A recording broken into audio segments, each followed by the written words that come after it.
Welcome back, everyone, to Baseball Enthusiast. My name is Evan O'Brien, alongside my good friend Billy Bissell. We are back with another recap of MLB around the league. But first, before we get anything, Billy, how are we doing today? We're doing good. We're doing good. We're recording this on May 19th, Tuesday.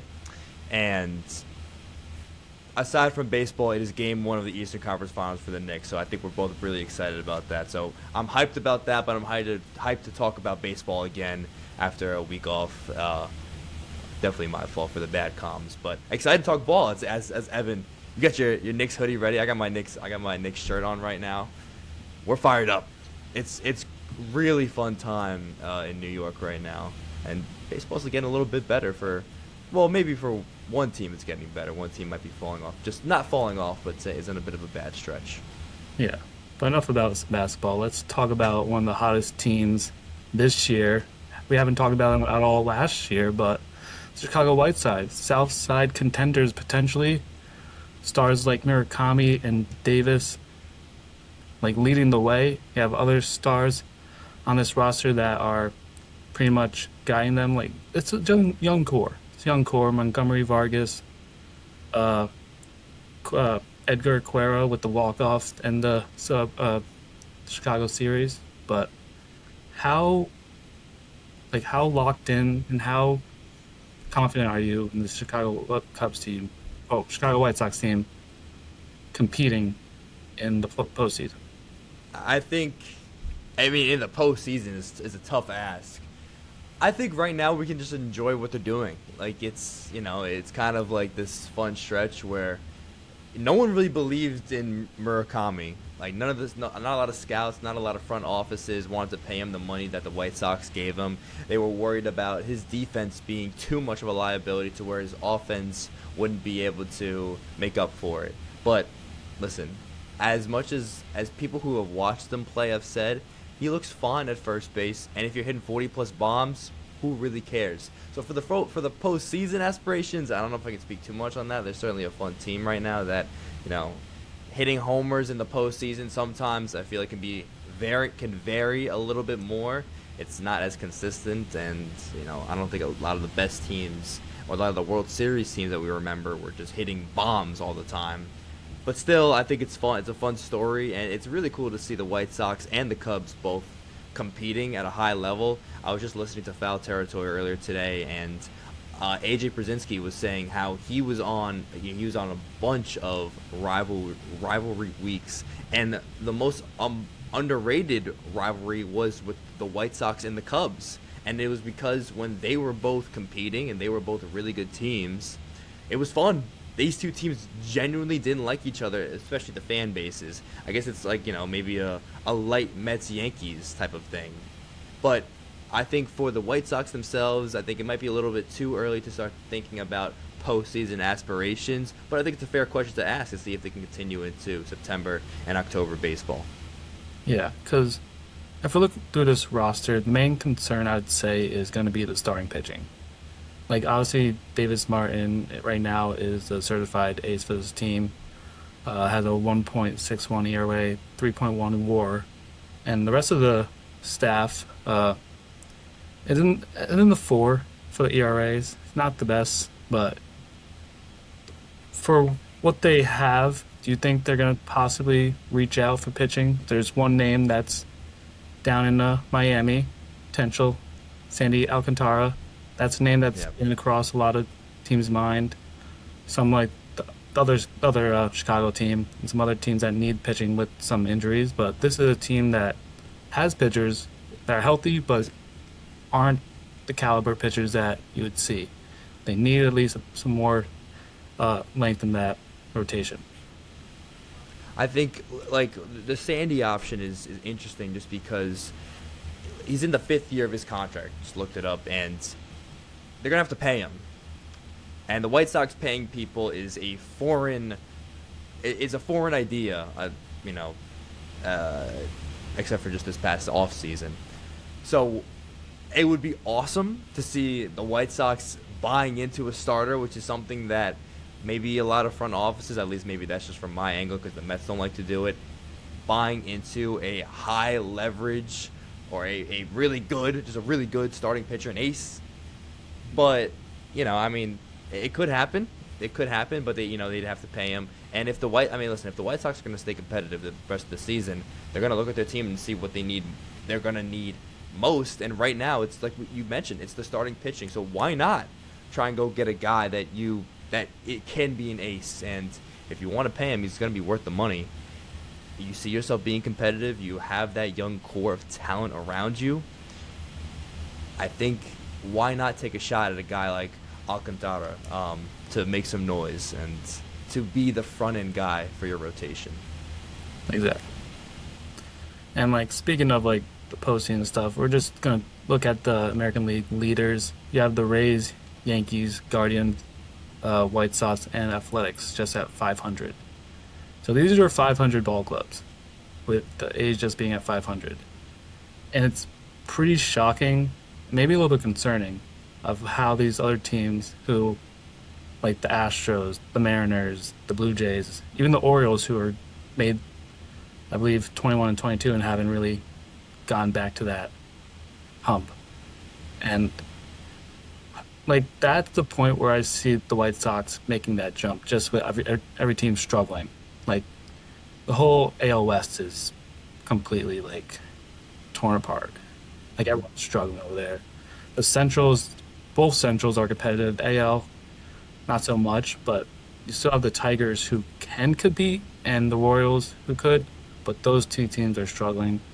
Right now, just the Guardians are that underdog team that keeps finding ways to like win games and find those players like DeWater and Bazana making their way in the big leagues. The Guardians, man, it feels like Stephen Vo's always going to be in contention for Manager of the Year. They always surprise everyone. I mean, they surprise me, they surprise anyone who watches baseball. They never had the most pop on paper, but somehow they're still at the top of the AL Central. It's unbelievable. I think it's a good idea it's a good thought that the White Sox could have a path. Right now, how many of those teams do you see? We're a quarter away through the season, which is pretty dope. And you can kind of get a better read on how these things could shake out the rest of the season. The White Sox could be a team that stays right around that spot. I mean, the A's are leading the AL West right now. That's a toss-up on who's going to come out of that division. The Rays still playing this good of baseball, and of course the Yankees are at number 2. I mean, the Yankees have a lot of pop. Losing Fried for some time is tough, but then you come back, you get Garrett Cole, who's going to start soon. So I think they're getting healthier. Volpe might be playing better now too. So I'm just talking about the landscape of the AL, to where the White Sox maybe could come up in that mix. I mean, you got to do it for 162. They're 7-3 in their last 10 games. As long as they hang around, I think the other AL teams don't feel like powerhouses, to where if there's no path for the White Sox, not even talking about winning the division, to at least be one of the better teams in that league. Yeah. And quick question: out of these 5, how many of the 5 teams do you believe will be in October? It's a very early question to ask. But we're a quarter of the way. I think it's a good question. I think it's a good time to ask. I mean, oh my gosh. Like me personally, I don't think the A's are going to be there. I would like them to be there. I think I've had them 3rd in the AL West.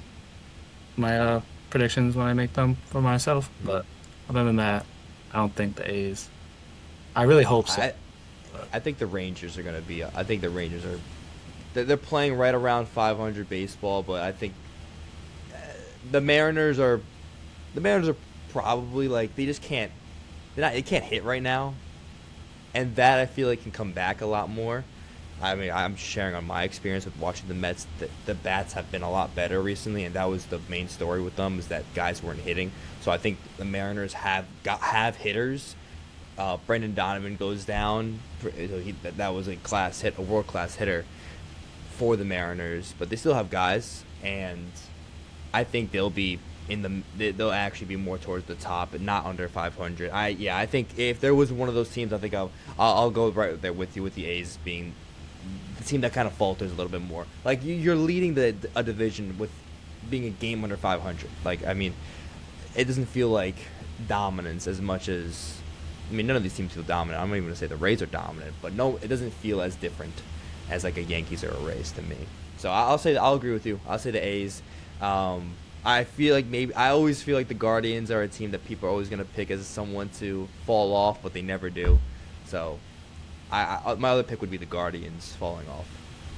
That's fair. I had the Guardians as well in my predictions. I believe third. I think I had Tigers, Orioles, Guards, White Sox, Twins. So, but I feel always been high on the A's. To be honest, I like the young core that they have. It just same with the White Sox. I think they need just a little more time. Even though I definitely think the bats for the Athletics are better, they haven't really truly shown it. But besides like Langoliers and stuff like that, I do have high hopes for the A's in the future. That team just needs pitching. That's all. Mike, real quick before we move on, I have a question about needing more time. Now I'm just thinking about it with baseball is so different than needing more time in any other sport because you play 162 games. I feel like, what does needing more time mean? Does it mean, is it still in the context of a whole season, or is it the context of just like another quarter of a season to get going?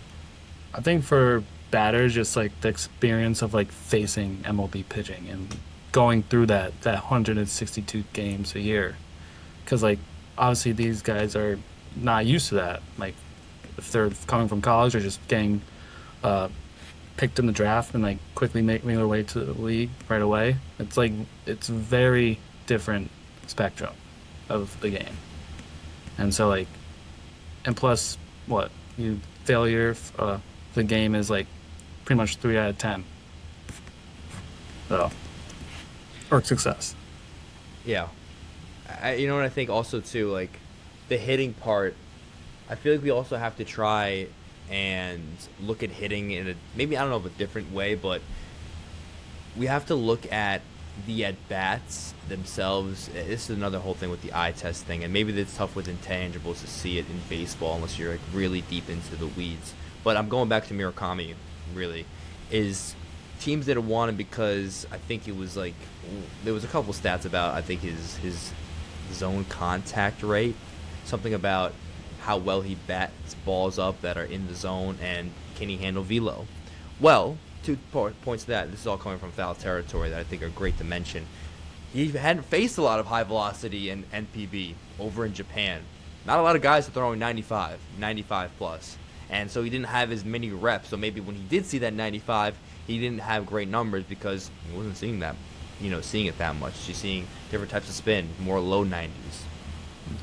The low contact rates, I mean, that's a game of adjustments. It kind of goes hand in hand with the high mile per hour thing. Once you see more of 95 plus, you'll adjust.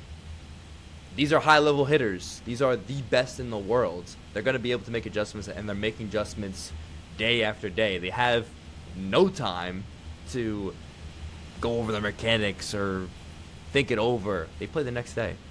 You have a day break, if that. So Murakami specifically is making more adjustments, and I think that goes into more of the thought of how we think about hitters, is that they just need that time to adjust, and maybe it is over just 162 games and a whole season. I feel like you want to say that it takes less time than 162 because that feels like a long time, but you have to get those 500 at bats in, 400 at bats in, just to get really comfortable. And I saw more podcasts and just interviews. I think Eric Hosmer was talking about how the scouting is so different for baseball players, and how they learn about pitchers, how they attack that handedness, what they do in certain counts. It's learning how to digest all that information, learn how to process that information so you can go and compete. There's a lot of different factors with MLB hitting, so I think maybe that more time part with the Athletics is centered around just learning how to be a hitter in the MLB, not just the stuff you do in the box, but the prep beforehand, and then adjusting to what those pitchers are doing. Bit of a ramble, but it's just a thought that I had when we're talking about the Athletics and their youth. Yeah, fair enough. A little bit more of Mariners talk. They recently called up Cole Emerson, and we're going to talk about how the struggling Mariners, and especially with Cal Raleigh and Brendan Donovan, both taking injuries to them. Do you think this is good, or this is going to be any help for the Mariners moving forward for the young stud? I mean, like, injuries suck, and I think not having your like veteran guys on the field is tough.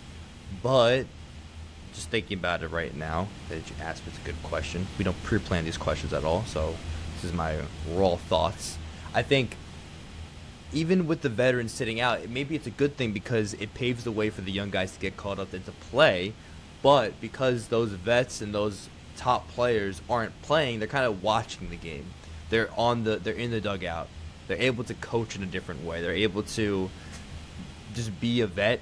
I'm not saying they're on them all the time. They're letting them grow and do their thing, but they can more just watch what's happening. Maybe give some feedback.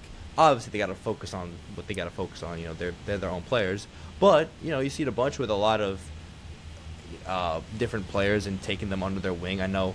Once again, I'm going to keep bringing it back to the Mets, but with Francisco Lindor being out, and even when Juan Soto was out for a little bit, when the Mets brought up guys like Carson Bench, now A.J. Ewing, it kind of allows Lindor and Soto, who's playing now, to take them under their wing, to at least watch them play for a little bit. There was a time when Soto was banged up for some time, so he got a chance to watch, even though he said he wasn't even with the team during that time. I don't want to read into it that much, but that's beside the point. I think these injuries for the veterans might give them a chance to watch these young guys, maybe give some pointers here and there, and just overall let them develop, let them go out there on the field and make those mistakes, and then when they do come back, because these injuries aren't long-term, I'm looking at Raleigh's, and it's like a 15-day IL. Oh, it's a 10-day IL. He has an oblique, which is tough. And then with Donovan, it's a 10-day IL. It's a groin strain, which definitely can linger a little bit, but also Matt Brash for the pitching side being hurt over the 15-day IL. He seems like someone that always gets banged up. But I think with these vets being out, it can allow them to watch, give some feedback, and then when they are playing, maybe the young guys will be able to kind of not have as much pressure on them because the solidified bats and pitches are already there. Also, Cal Raleigh was pretty much struggling right away, and I think that might have been why the injury. Like, obviously, he probably felt a little more going through it, but I think the oblique thing was the main concern of possibly why he was not. He was like 0 for 38, I believe, before he got sent to the injury list. So, oh my gosh, yeah. Real quick, he was 6 of 60 in the last 15 games that he played. 60 at bats, 6 hits, 6 walks. Yeah. Like it was tough for Raleigh. Yeah. And another injury major was the left-hander Max Fried. Had a bruise bone on his left elbow. Not that concerned. They also just got Rodon back, but they got Rodon back. Yeah, got Rodon back, but I don't believe this is too much of a concern.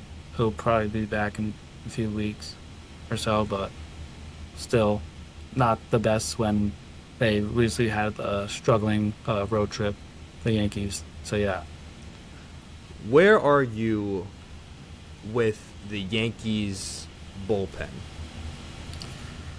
Oof. This feels like a big topic of conversation for the Yankees. I know bullpen is something you could easily fix throughout the season by just making trades, signing people, and stuff like that. But are some people I'm concerned with. Like, obviously, Bednar had a few rough games. I think he's just struggling at this point. He just needs to figure it back up because he's doing pretty good as a reliever in the AL. So, I just needs to find that groove back. He got comfortable with that splitter against Springer on Monday. He was down in the count, just 3 straight splitters getting him. So, but him, Cruz, I still feel like he's solid. He's someone who could just amp it up when time's needed. Hill's the ground ball machine. He has a few times where he just had one pitch uh, relief appearances, simply just getting a ground ball right away. The rest of the people, a little concerning, but yeah. So what's your temperature with what's? Are you still confident in the entire team, or is there something that you feel like you need a hole with? Because I think that's what I feel with the Mets. Like the Mets overall, it is like their issue is, I think, the bullpen can sometimes implode. I mean, we saw that with Devin Williams, and I hate to take your sloppy seconds, I guess, but Devin Williams and Luke Weaver had some blow-up games. Williams in particular. Weaver did have one game where he blew a save or two, and that was really rough for him. But Weaver has come back and shoved. Not to rain on your parade too much, but Saturday, when the Mets were up 6-3, or I think it was 5-3 at this point, late in the game, bases loaded, no outs, came out, struck out two, got a ground ball, inning over. Nails from Luke Weaver. AJ Minter goes down on the 68-day IL. Well, he was already on the 15-day IL, and he just got moved to kind of clear up some space. So the pen is definitely something that is a worry for the Mets and could be a worry for a lot of these teams. But just in watching the Yankees, you still feel like the bats are there. I had the pleasure to go to the Subway Series game on Saturday, and having Aaron Judge come to the plate and hearing that mix of boos and cheers, because it was a decent amount of Yankee fans there. I'm not going to lie. I mean, that's usually how it goes when one of the teams is playing really well. Typically, that away crowd, quote-unquote away crowd, being the Yankees, they'll come in numbers, and there'll be a lot of them. And I don't know if it was 50-50 for the percentage, but you definitely felt it with Aaron Judge. And when the Yankees did something good, you almost couldn't ever tell what just happened based on the crowd, because almost all the time it was either cheering. It was really just only cheering most of the time.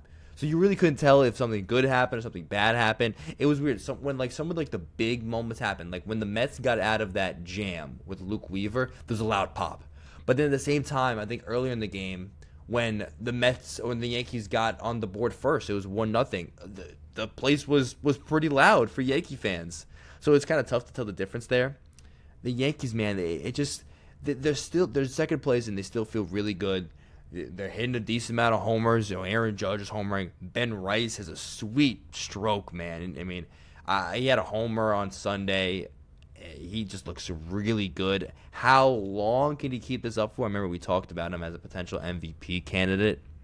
That's, we'll see about that. But he still looks really good. He's in that leadoff spot a bunch. He is taking his walks, but he's really just getting on base, and that's all you really want from your leadoff guy. Aaron Judge still looks really good. He had a really great game on Saturday.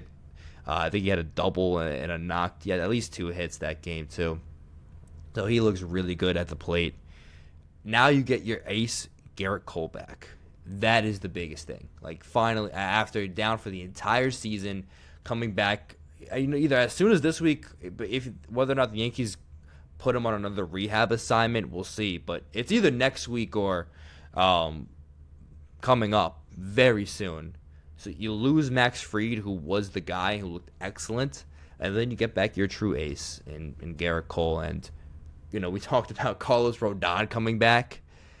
Listen, the game that I went to again Saturday, Carlos Rodon, man, he had one of the worst blunders I've ever seen in my life. I have never seen a wild pitch turn into 2 runs in person before. I feel it's probably happened. It's baseball. Weird stuff happens all the time. But it was so hilarious to see him throw the ball directly over the backstop. And then him trying to be an athlete. Catch it with one hand. Make a play. Try and get Benj at the plate. Goes over Wells' head. Soto, it was at Bichette. It was Soto trailing the play. Running full speed. He walked in. That's how bad the throw was. The throw almost went to the dugout. I think it carried him crazy.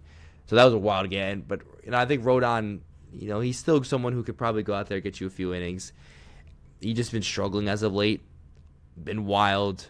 Had a decent amount of walks in his first start. Against the Mets, he didn't look amazing either. He didn't give up a lot of hits, but he gave definitely a few, and that bonehead play was terrible. But I think the Yankees are still going to be really good going forward. Like, we didn't mention them as a team that was going to fall off from the top five, and I don't think they will. They have enough bats. Spencer Jones coming up now is in right field. He's just a mammoth of a human being. It's funny. I saw him make it like a sliding catch on Sunday against the Mets, and seeing that size of a human diving and making that effort, it almost doesn't compute in my brain because I'm still expected to be like a somewhat smaller player, not someone as big as Spencer Jones, who's 6'8". I think he's bigger than Aaron Judge, or something like that. They're like the same size. It's like when they had Giancarlo, Judge, and oh my gosh, one other player was there. Oh, and I think like Joey Gallo was also like a beast, like 6'4", who was also in the outfield. It was like just a ginormous outfield, which is so cool to see. It almost makes sense for them. But I think the Yankees will be just fine if they can get their pitching staff and their bullpen rolling a little bit more. I think they'll be good.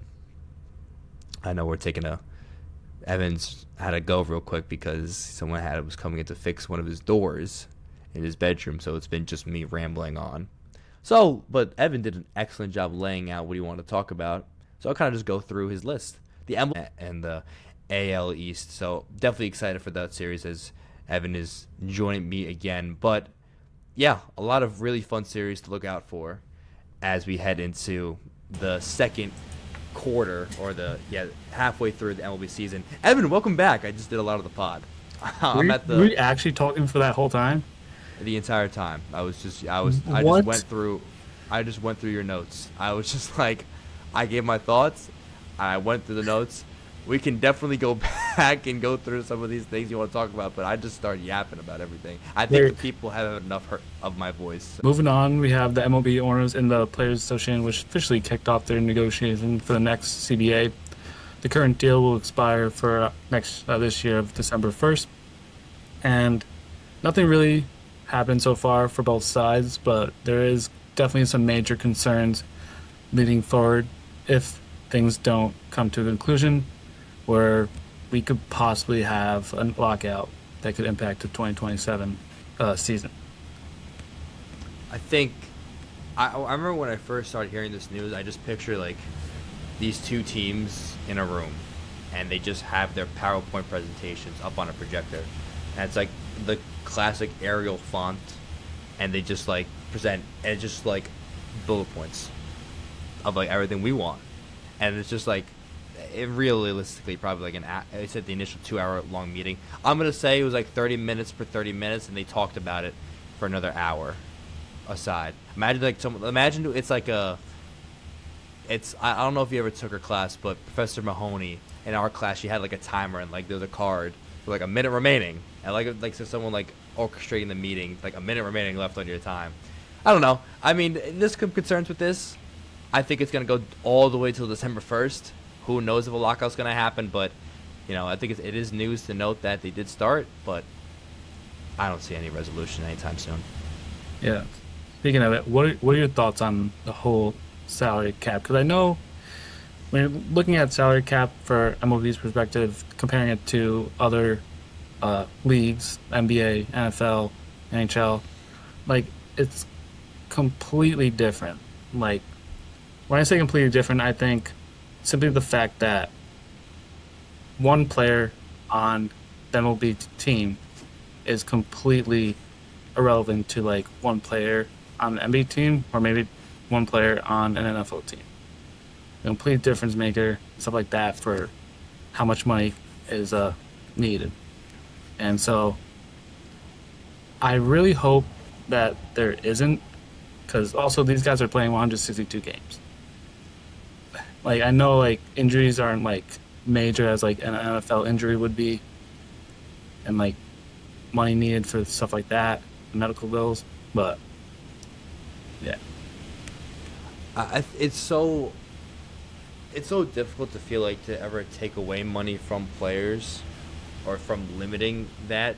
I know they make. I know the top end guys make $1 billion. We Yeah. could just say it. Juan Soto's making almost $1 billion.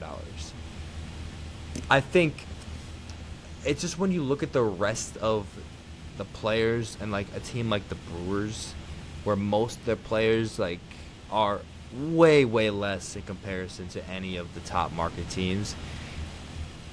Like with the amount of money these organizations makes and like these owners make, I know it's different than like the NFL, because the NFL is all like a shared revenue thing. It's different with their media companies, and with MLB, their whole media thing is fragmented across everything between all the regional sports networks. So I think I'm saying a lot right now, but it's tough for me to say that like I'd want a salary cap, because the lower and like just the normal regular everyday players don't really make a lot of money, and like especially like that whole arbitration crap, which is terrible. Like it feels like taking away what they could be making and like in comparison to the top guys is wrong. However, like best teams in the league are the ones that have a lot of the top paying players, so it does feel that maybe there has to be something to be done with the top of the league not being so dominant. So I think that like I'm not giving you a defined answer. I'm kind of saying both sides of it. I think I fall in the umbrella that giving a salary cap to the guys is kind of tough, because I don't know if the players can maximize how much money they make right now. So why would we be capping off how much they could be making in the future with a salary cap, if that makes any sense? Yeah. It's just, I really hope there isn't a lockdown. It feels like it's going to just. I don't think most of the people in the Players Association are retired. I don't know if most are retired athletes, or is it just mainly current? I thought it was a lot of retired guys, but I'd say more. I think it's a mix. Yeah. To be honest, I could not tell you. Well, maybe I feel like Beltrade's there. I feel like he'd be a good person. I could not tell you names on the Players Association right away. I don't know either, to be honest. I think Beltrade does feel like someone who'd be good, though. I don't know why. I'm trying to think of like different players who are retired who'd be good. Like, search up the Players Association. I'm looking at it right now. So we got like, all right. Well, it is a bunch right now. It's a decent amount of. Well, I think there's a player from. Doesn't look like it's every team. At least from the major league, there's 8 players that they have on their website that are current players. So Marcus Semien, Chris Bassett, Jake Cronenworth, Paul Skeens, Brett Suter, Pete Fairbanks, Cedric Mullins, and Tariq Scoble are all the 8 current players that I'm looking at that are on the executive subcommittee. Gotcha. All right. They are elected by the player executive board, 2 association reps, 2 alternate association reps, 2 pension committee reps, and 2 alternate pension committee reps. It's a mouthful. Yeah, but just to say it, there's current MLB players on it. Yes. Gotcha. All right. Enough about that. Let's move on to this week's news. A little news segment we're going to try to do weekly. 5 key series for the week to watch for. Out of the Brewers, Cubs, Dodgers, Padres, Guardians, Tigers, Pirates, Blue Jays, and Rays, Yankees. But let's start with the Cubs and the Brewers NL Central matchup. The Cubs barely won last year's regular season, 7 games to 6. But the series will be the first meeting this year since the National League Division Series. And one player I will look out for throughout this series is going to be the ace, Jacob Mizorowski, who coming off a 7-inning scoreless innings against the Padres on Wednesday with 10 Ks. So, and he's probably up there now looking at some Cy Young talk. Yeah, I mean, that's going to be such a fun series. The Cubs really need to bounce back. after losing the series to the White Sox. Battle of the two top teams in NL Central. Right now, the best division in baseball. And it's like the Brewers feel like they're always right up there. Another small market team that just finds a way. Another guy who just always feel like he's going to be Manager of the Year award, Pat Murphy. It's a different team. It's, with Christian Yelich actually playing, they're like competitive.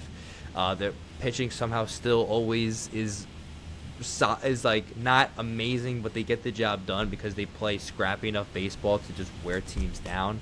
It's gonna be a really fun series, and that's the top of the NL Central right there. So it's a couple good ones, a couple good series where it's teams that are the top two in their respective divisions playing each other. Next we got the Dodgers Padres. Since 2011, the Padres have won just one season series against the Dodgers. That was back in 2024. Last year is back to normal with the Dodgers going 9-4 in the series. And obviously, him back to having some RBIs against a struggling Angels team, 7 RBIs on the weekend.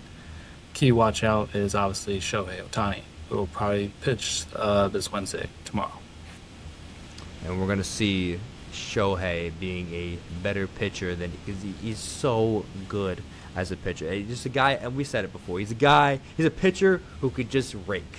But this guy's a pitcher. Like, he's so dominant, so that's going to be a really good series. I feel like those series are always so competitive. I know, like, even if you don't watch the game, because they're always late at night for us East Coast people. They're always so much fun. You always see the highlights afterward. Manny Machado always does something crazy. I feel like no matter what, he always hits some bomb, always pimping something. I'm super hyped to see how that pans out. Yeah. But the one thing, the Padres have not been hitting. Tatis hasn't hit a home run at all this season. Currently, the Dodgers have a plus 94 run differential, as the Padres have a plus 2. The Dodgers have a plus 94 run differential? Yep. Might have changed recently, but still, that's... Wow. And okay. The Padres have just been winning games, just last minute, late inning heroics, Gavin Sheets, because like Tatis, Machado, Cronenworth, they've been like the main guys at the top of the order that have not been coming through at all this season so far. They've all been struggling, but they're still finding ways to win, courtesy of probably Mason Miller sealing the deal. Listen, man, that stat is still ringing in my head. It's funny, while you were gone and I was rambling on, I was saying how much, the Dodgers, they really haven't been the most dominant team in baseball. Yeah, okay, plus 94 run differential. I feel like that's a stat you can look at without watching a lot of games and just say, oh my gosh, they are beating down every team they play. And it's not like they're not even at the top, they're not even really first in their division, but like on the games they do win, they're making it, it's loud. They're loud wins. Because when they do win, some of their wins, they're going to be like big margin wins. But so far, yeah, it's absurd what they're doing. Another divisional matchup, we have the Guardians and Tigers. They have 4 games set. And another recently lopsided matchup, Cleveland has won 9 of the last 10 series, including 2025. But they got 8 out of the 5 games. And yeah, key matchup with Schoolball gone.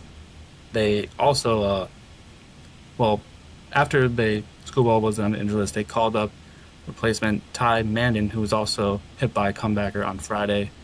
He suffered just a forearm contusion. But a little bit of a tough, struggling Tigers team who are 13-8 at home. And watch out for Angel Martinez of the Guardians. He's a 24-year-old switch hitter who has been so far playing it up.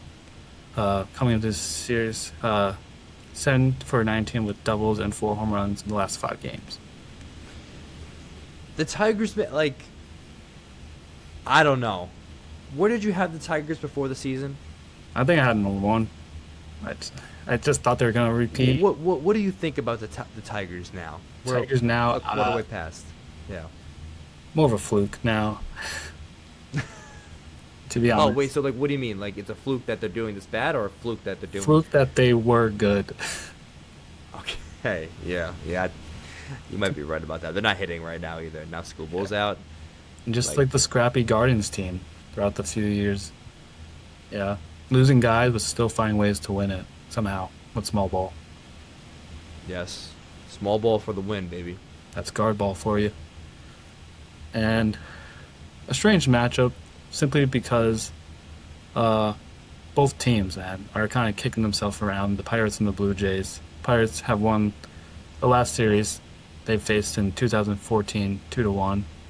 Not much since both teams are on different leagues, but things are starting to feel a little bit of anxious for both clubs. Both kicking around 500.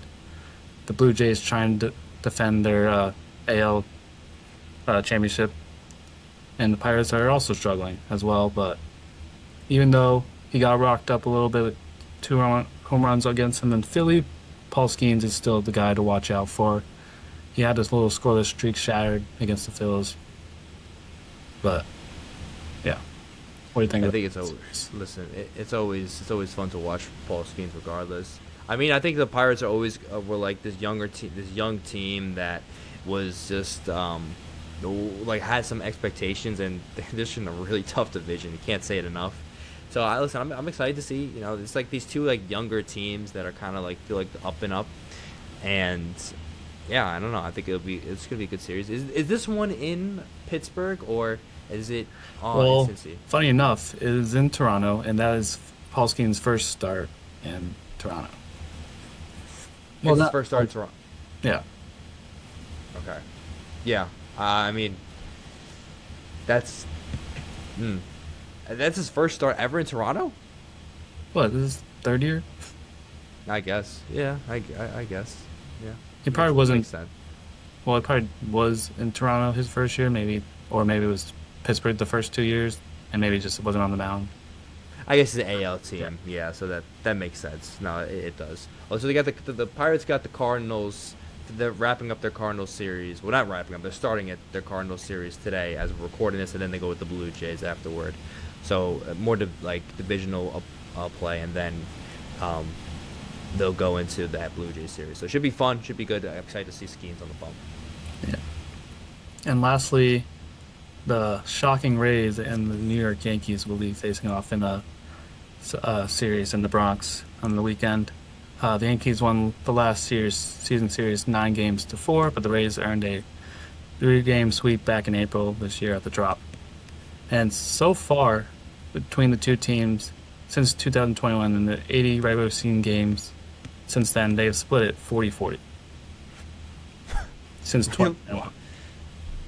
Man, this is as even as it gets then for history. Yeah, for recent history. Very sure. And yeah, exactly.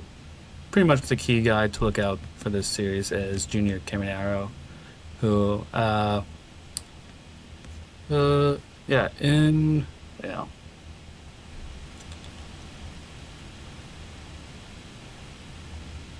yeah, April so far this month is 9 for 50, I believe, batting 380, 19 for 50.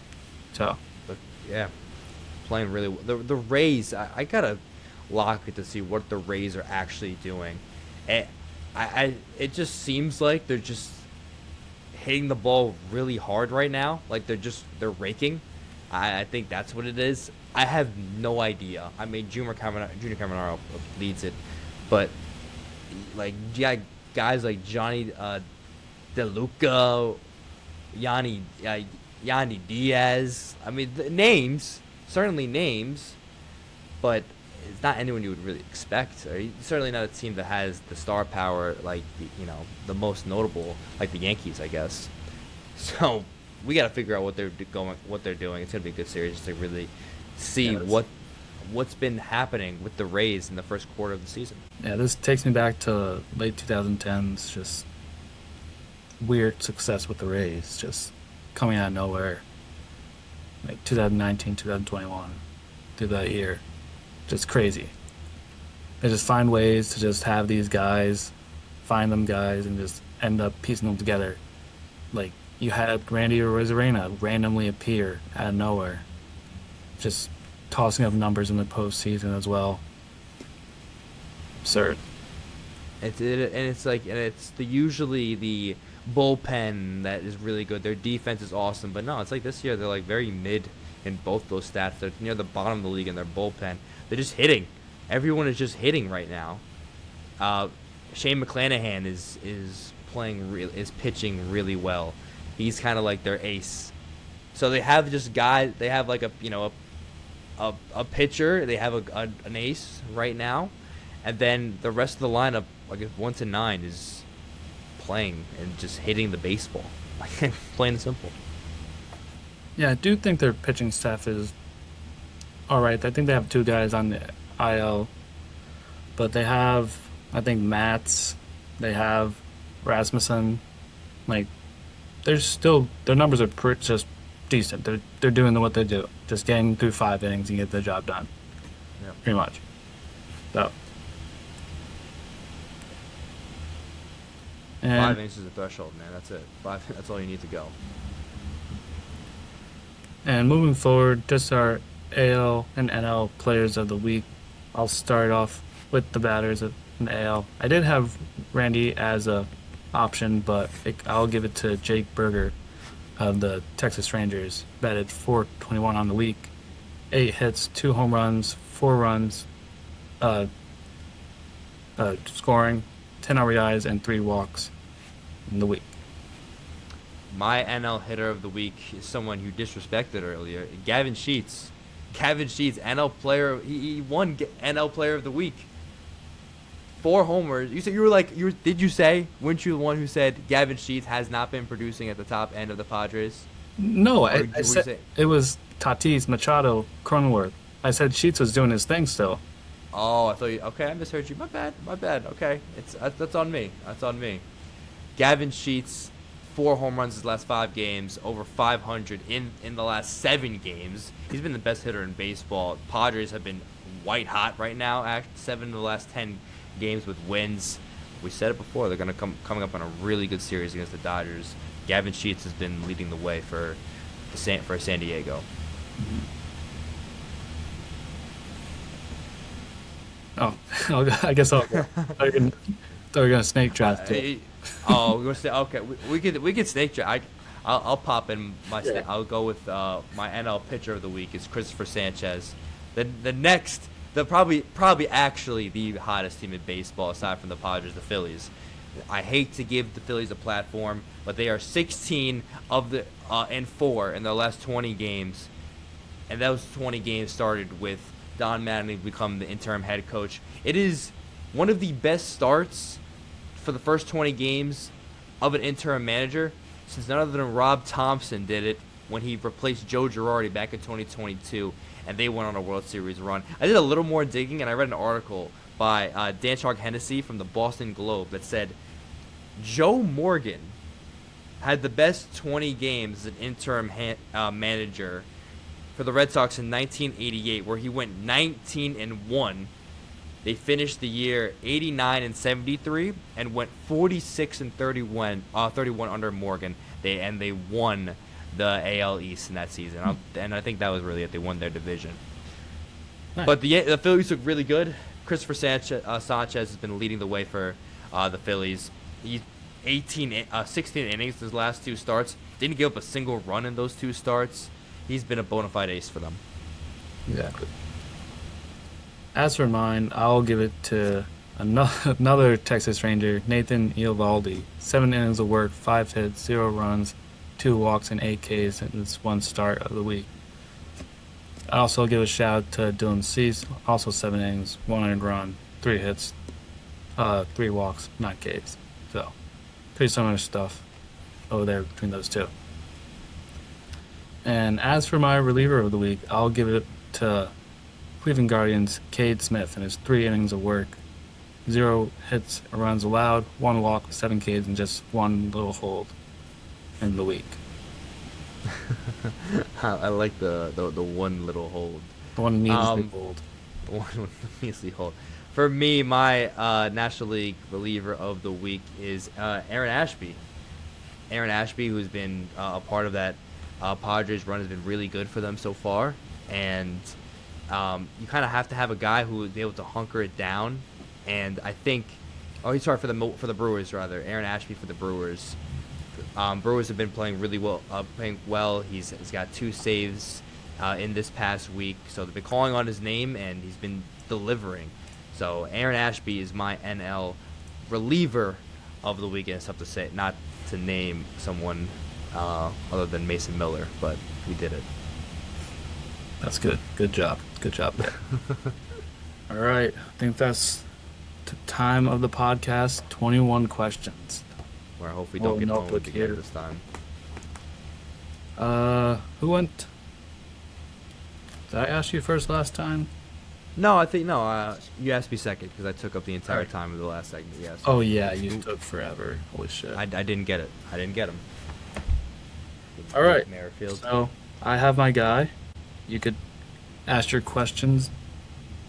Hopefully at a little better pace. All right. Right. All right. I'm gonna start off. NL. Is he in the NL? Oh my gosh. Primarily AL. By a lot. I'll just say that. I just had to look because I remember it was at a certain team. I don't like when you start off not giving a deliberate answer. That's not good. That means sorry. it's someone. That means it's someone that is. No, you Okay. you should know the guy. Primarily AL. Okay. Yeah. Okay. AL East. No. The AL East. Okay. I meant primarily AL East. That should be the better question. If you meant primarily, then I meant primarily. Yes.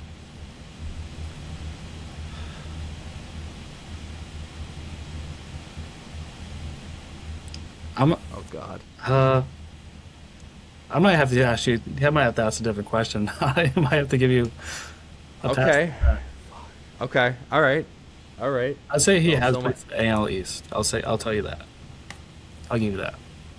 Is that fair? Okay, so we'll count that as a question, but you're giving me he did. He has been a part of the AL East. For Okay. yeah. That's fair. That's fair. Okay, so I'll think of AL East players. Is he an active player? No. Okay. Good. Really good.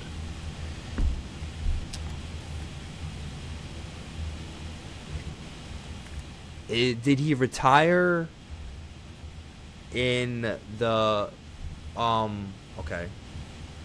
Did he retire in the 2020s? Yes.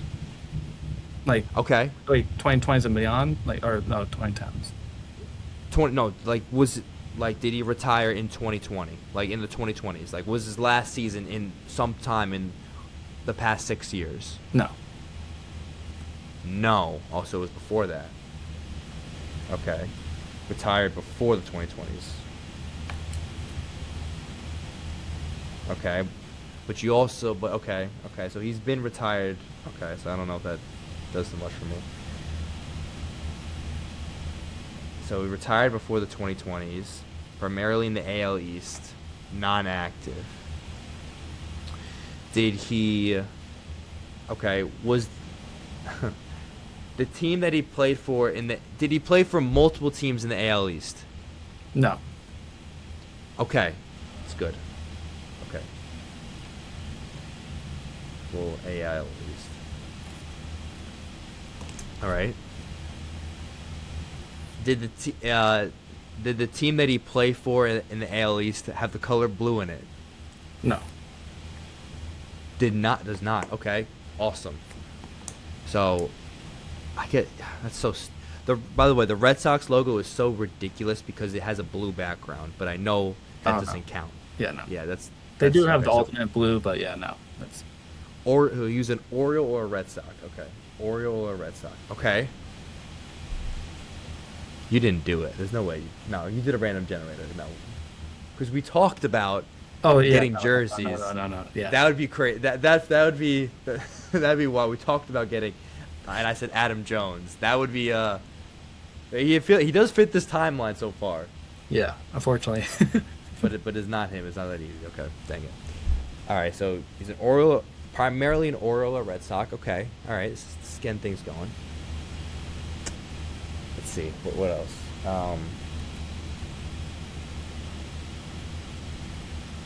Hmm.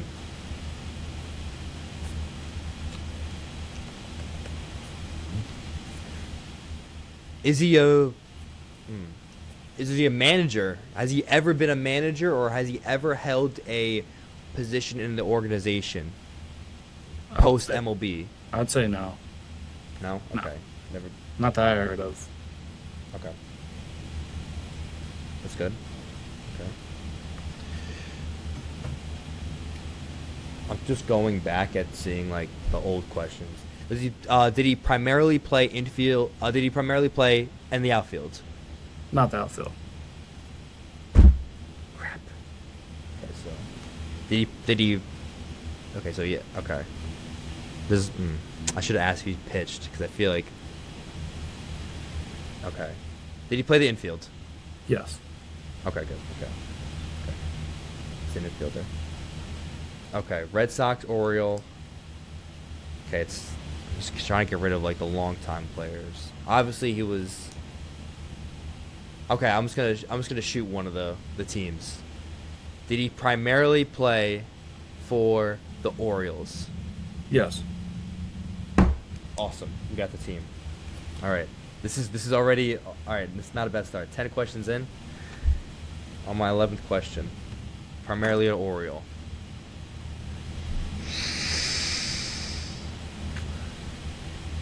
We gotta get really funky here.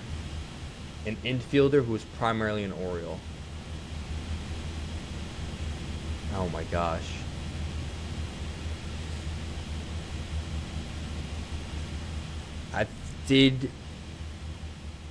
Was he ever an All-Star?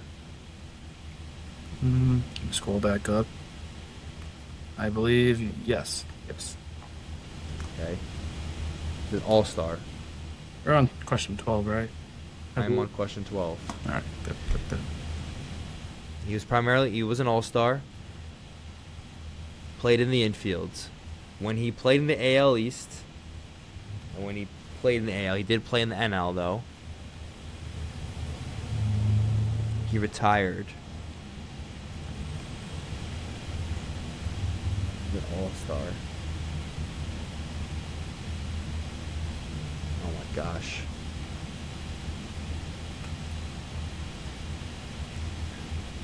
Let's see.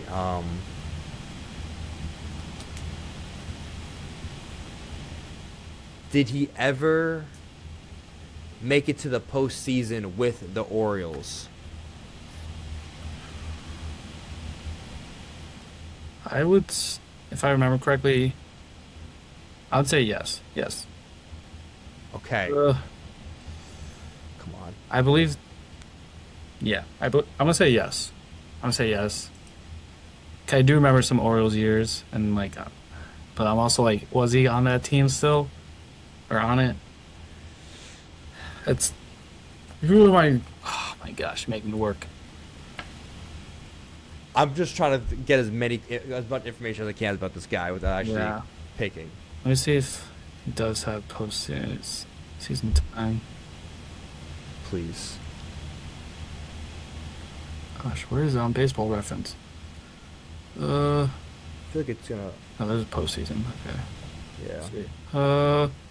Yes, he's made it to the postseason. Okay. I'll at least say it once. So One time. Yep. I Wait, was like, pretty sure it was the okay. year I was thinking of, but it was.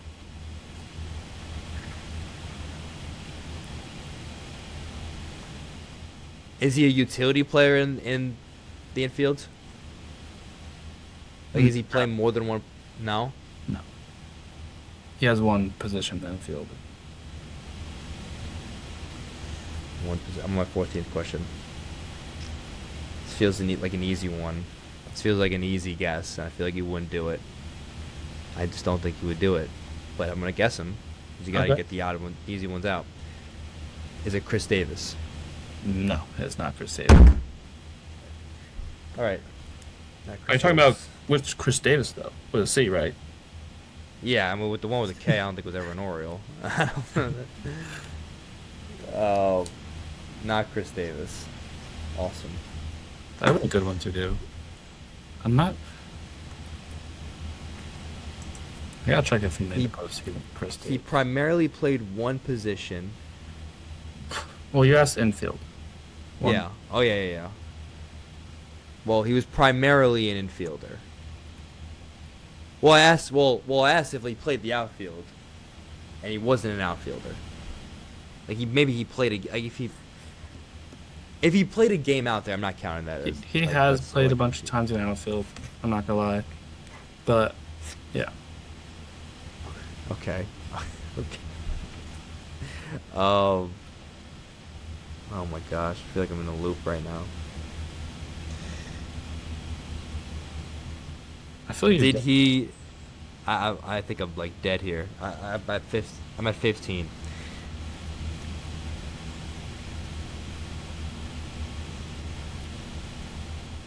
The Orioles didn't really have a lot of postseason runs. Mhm. The Orioles did not make the postseason a lot. Yeah, Chris Davis had 2 postseasons. Okay. Oh, he actually did. Oh my gosh. Okay. Yeah, and he shared it with this guy in the 1 year. I'll give you that. Oh my gosh. Okay.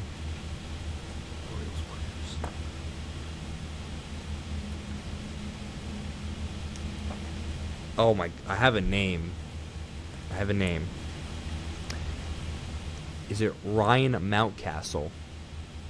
No, no. Okay. Okay. All right. That was just a random name out there that I had some confidence in. But we're just gonna Anyway. Um. Mountcastle. He was not definitely not on the team. I wish I could give you hints on what question to ask for. Well, I'm looking at like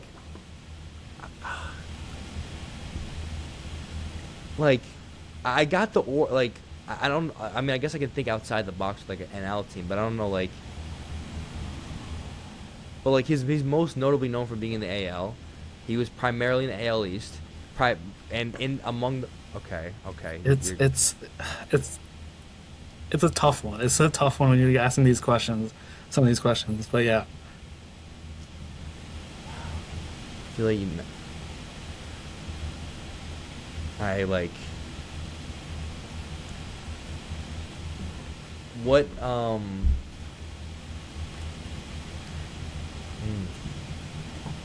another case of what questions to ask here. hmm Did he?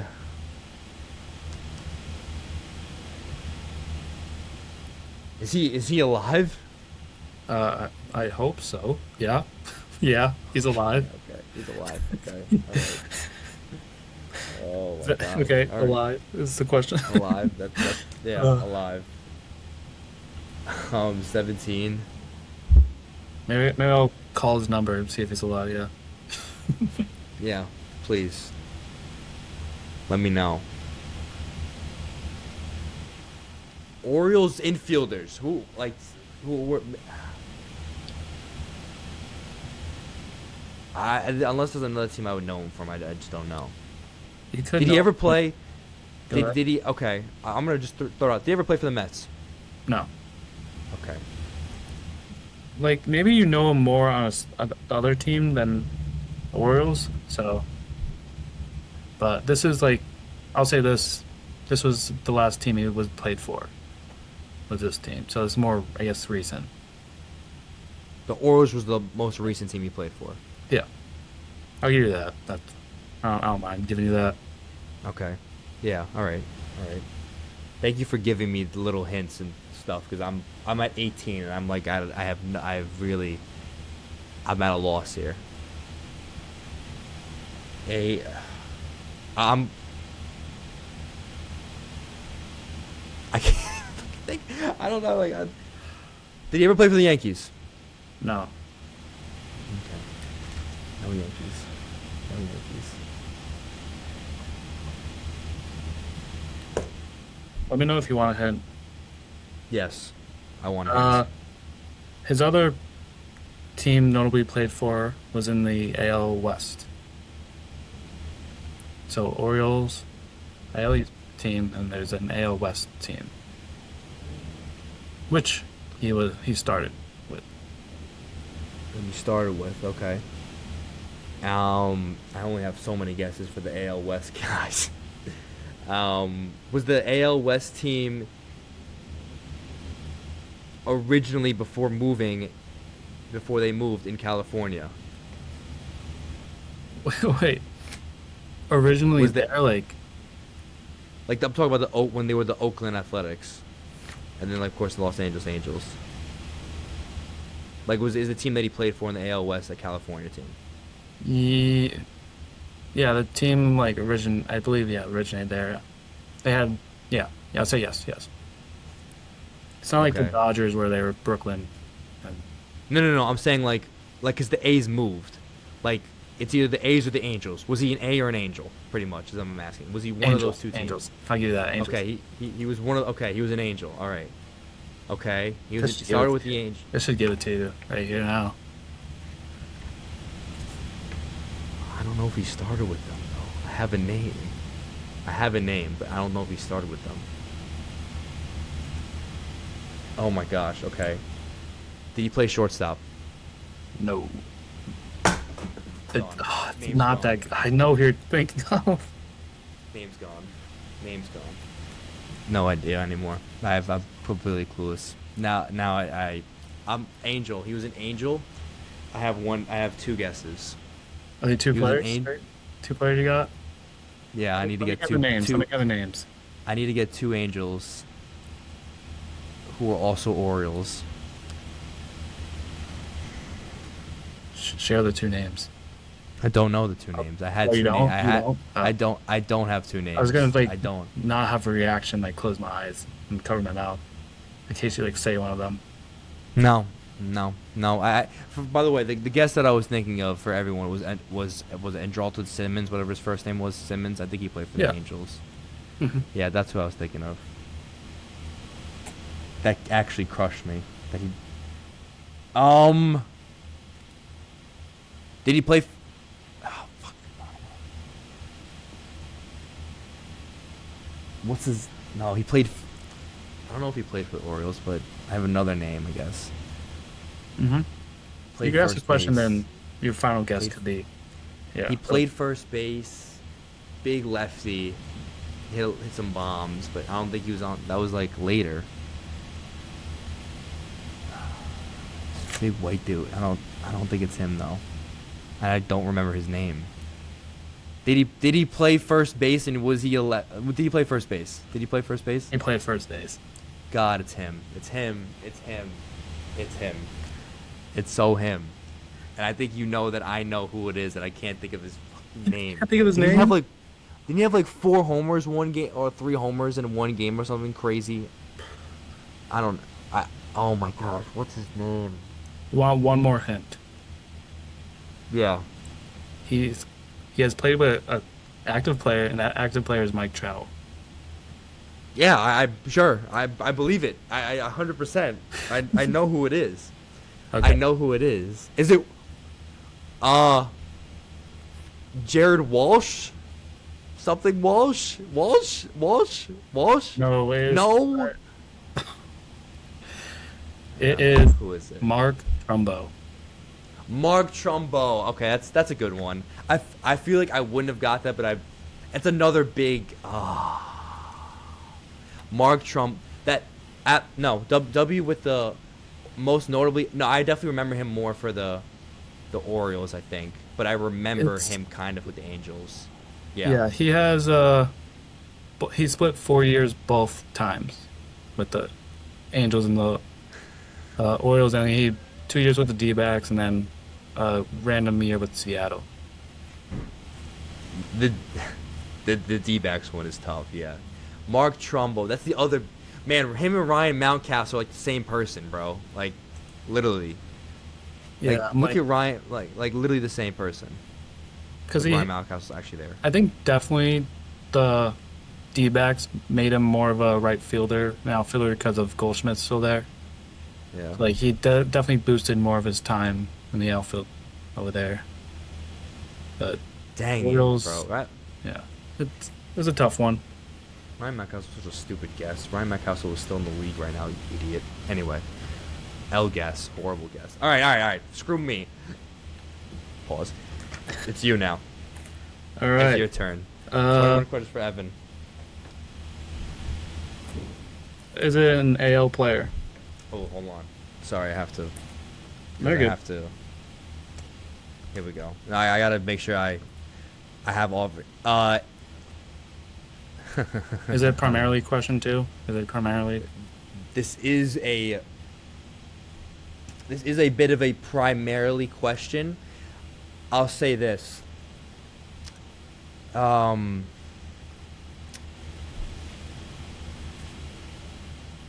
I think he actually. Well, let's see. Check the years. I think he primarily played in the. What you said? Which you said? I think he primarily played in the AL, but I think he's more known for being in the NL. I'll give you that. Ooh. Okay. Yeah. Uh. Okay. So NL notably, Yep. primarily. Yeah. Should I count that as two or one? Should I count that as two? No, I'll give you one. No. We'll be no. That's one because I gave you it. That's one. Okay. You gave me a few. Like this. This is ethical 21 questions. Yeah, we're being fair.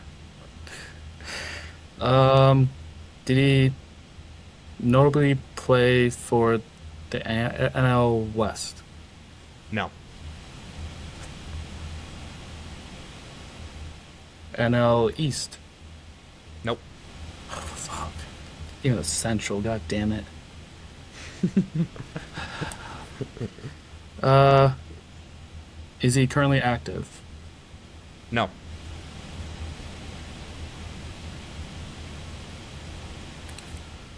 Um,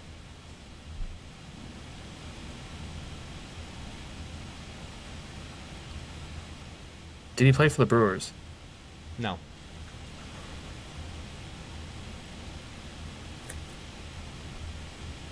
All right, you're rolling through them. 6 questions in. 6 questions in. What's your thought process right now? I'm trying to think of like notable players on the AL Central but that have time on the AL side. That's good. That's a good. Feels like a good place to be.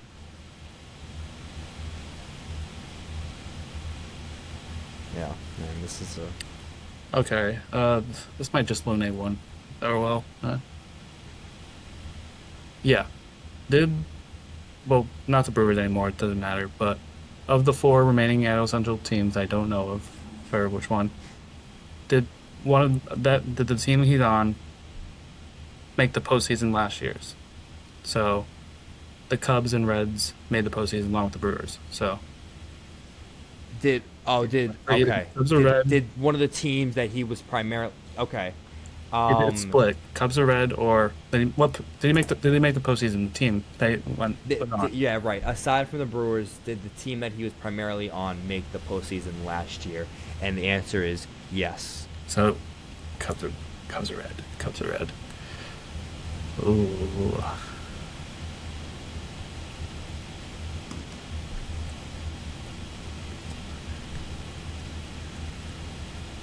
Can't believe I lost again. Mark Trumbo.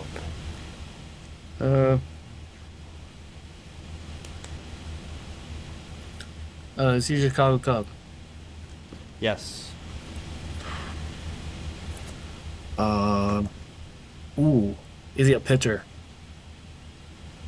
Yes. Oh my! I think I know.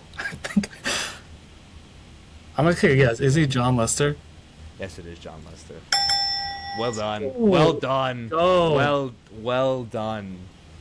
That just hits you. That once you got Cub, it took like 10 seconds, and then that was it. I was You like got thinking pitcher. like, cause notable. I was like, the World Series. And, yeah. Oh my gosh, that was a rush. What a Holy rush. shit. I know. Actually, I'm looking at his baseball reference. I didn't know he played for Oakland in 2014. I didn't. He played. He pitched in 11 games for Oakland for the Athletics. Crazy, but the thing is, he played 8 years. Yeah. Yeah, 8 years for Boston. 9 years. I seen. Well, I guess nine. I get 8.5 for Boston. He got traded to Oakland. Yeah. And then he played primarily, and then he was like most notably known for the Cubs. Let's go. I gotta get deeper in the good hit. I gotta go deeper. That's like what I'm looking for. Like now, I'm gonna probably do more non-active players or just like very bench guys that are currently on teams right now. But like, I don't know. We both had good ones. I feel like we both had good names. Mark Trumbo. All right, this is the type of guys I'm gonna lock into. The Mark Trumbos of the world. Here we go. No problem. I love Mark Trumbo. I love that guy. That was one of the jerseys I was thinking about getting for myself. That's fun actually. But all right, well that wraps things up. I'll see how much I'll cut up because I had to depart for a little bit. See how much I want to put in Billy's yapping session real quick. But that wraps up this podcast. Thank you guys for listening. See you guys next time.